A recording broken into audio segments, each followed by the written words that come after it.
Que eu estava preso, nós fazíamos uma tarefa clandestina. Que a gente se correspondia por carta. Todo dia isso eu no levava. Presídio já. Ele no presídio Tiradentes. Produção gráfica, já pensando em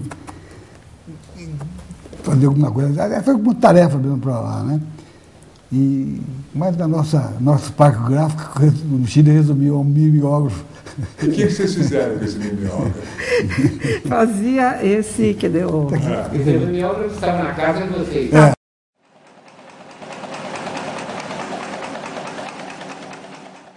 Nesse período que eu estava preso, nós fazíamos uma tarefa clandestina, talvez das mais secretas possível, que era a ligação do pessoal fora com dentro da cadeia. Como é que funcionava? Aí vinha, ela tinha um esquema de trazer, passava para mim, nós tínhamos um esquema de decifrar. O que é o esquema? Olha, o esquema que a gente se correspondia por carta. Todo dia isso eu no levava. Presídio já. Ele no presídio Tiradentes, eu fora trabalhando normalmente e tal, levando minha vida legal. E a carta a gente escrevia com limão. Como assim? Ficava. Você escrevia, você molhava uma pena, limão, escrevia o que tinha que escrever bem curto e tal, e quando chegava lá, se passava ferro, aparecia o escrito. E a mesma coisa quando vinha de lá, a mesma coisa. Foi isso que aconteceu quando foi no sequestro, né? Que tinha que mandar nomes para o pessoal da LN e tal. Às vezes um caso mais triste. Eu então era os papeizinhos deste tamanho que embrulhava em fita durex e tal, punha embaixo da língua e entrava, passava na revista e conseguia fazer chegar. Várias vezes você fez isso? O tempo todo.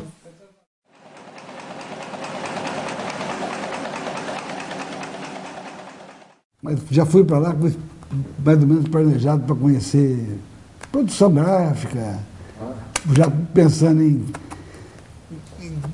fazer alguma coisa. Foi uma tarefa mesmo para lá, né?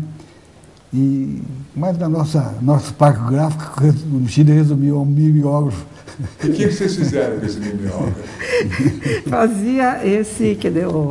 Esse mimeógrafo estava na casa de vocês. O nosso apartamento era térreo e no quintal tinha um quartinho que ficava uma caldeira para o aquecimento da casa. E lá a gente instalou o mimeógrafo. E quando foi o golpe do Chile, a nossa rua era uma quadra só. E a nossa vizinha tinha um parente militar chileno e tal, e nos avisou de tarde, escuta, meu primo me avisou que eles chamavam de adianar a CAGEPASSE, passar em revista a rua inteira, que tinha uma denúncia de que tinha uma imprensa clandestina na rua. Bom, não dava para sumir com o mimeógrafo, a gente conseguiu sumir um pouco com o material que tinha lá. Tinha o toque de recolher, que é chamado toque de queda no Chile.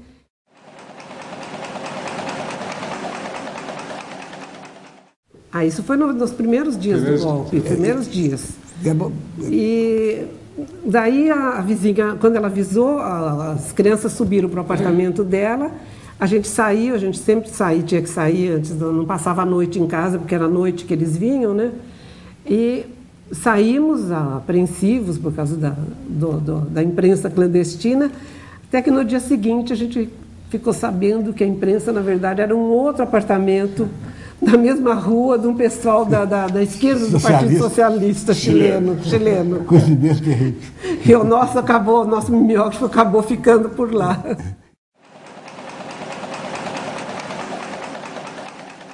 E o Partido Belga tinha para esquema. eles, cada um tinha seu esquema de mandar para cá. O Partido Belga montou um esquema para nós como é que chama a empresa de aviação deles? Sabena, que tinha linha para o Brasil e eles traziam para cá também. Tinha um outro esquema que era via Siderúrgica Nacional, que tinha um escritório lá e tinha um pessoal que levava o na Bélgica. Por que o jornal era tão importante? Porque ele dava orientação para as pessoas, os militantes. Principalmente, não era para ganhar gente, era sobretudo orientação a militantes. Você pode pegar que sempre tem uma orientação militante. A gente havia várias coisas tentando modificar as coisas no Brasil. Pelo menos na nossa linha, quase todas voltaram a reconquistar a democracia. Essa era a nossa finalidade. trabalho com mulher era isso, trabalho com a juventude era isso, anistia era isso. Pega um exemplar, passa um olho E o Correio Sindical foi exatamente a mesma coisa. O Correio Sindical foi Primeira organizado. página, o que tinha? Deixa eu explicar daqui, vou explicar por aqui, é mais fácil. O Correio Sindical foi organizado. Você vai ver o seguinte, que é órgão do Comitê pelas Liberdades Sindicais no Brasil. Segura um pouquinho. Órgão pelas liberdades sindicais no Brasil. Então era a mesma finalidade democrática, era lutar para tirar as intervenções dos sindicatos, Era ligada a quem no Correio? ao PCB. Sempre percebeu. Ele já era o PCB. A data qual é dele aí na frente? Essa aqui é de junho de 78. Esse é 70. Ano 1, número 0, esse aqui.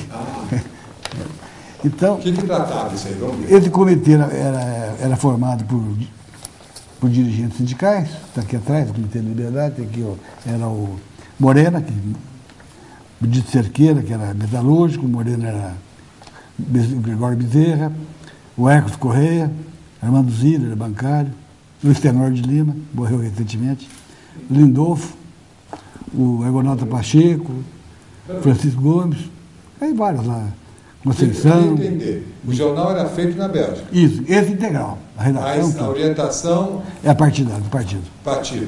E o editor responsável era o sindicais São tinham a Vila. ver com isso? Hein? Eles eram todos do partido. Aqui, não, só não era do partido aqui, acho que é Conceição. Sim, mas né? é o quê? Eles têm que papel aí no jornal? A orientação política era deles. Ah, A orientação política é desse grupo de perfeito. dirigentes. Quase todos eram dirigentes, sindicais e ao mesmo tempo dirigentes do partido. Por exemplo, o Hercos Correia era dirigente textil lá na Guanabara, mas era da executiva do partido. Tenor de Lima era do Sindicato da Alimentação, mas também era da executiva do partido. Armando Zilli era da executiva do partido e presidente do Sindicato dos Bancários.